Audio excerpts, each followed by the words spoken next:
Anytime there's a police shooting, there's a report to determine if that shooting is justified. So in that sense, this report was routine, but everything else that day wasn't. The report reads like a movie, and it says what happened from the first call to the last round fired. Here's what stood out.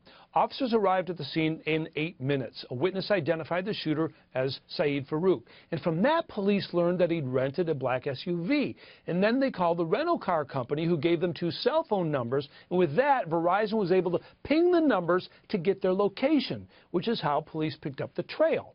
Now, they followed the SUV for a few miles. When 3 marked patrol cars finally lit them up, Tashfeen began firing out the back window. The SUV stops. Farouk, wearing all black and body armor, he gets out. He had converted an assault rifle to full auto, but it didn't work. So he used a 9mm that was strapped to his thigh. 2 officers fired, but Farouk didn't go down until a San Bernardino narcotics sergeant used the red dot laser sight on his AR-15, nailed Farouk with 6 rounds to the chest. Boom, he's out. Tashfeen was still in the back seat of the SUV, firing a few bursts, then she ducked down. A dozen cops fired on her with rifles, shotguns, and handguns until she stopped. In all, 20 officers fired their weapons 440 times. Only 1 officer was wounded in the leg as he tried to save another guy who was pinned down just in front of the SUV.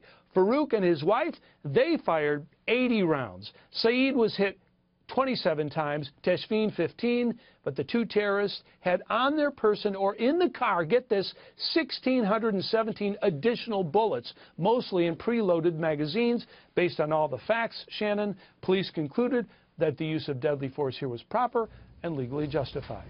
Back to you. All right, William Longinus with new details in that case. Thank you so much.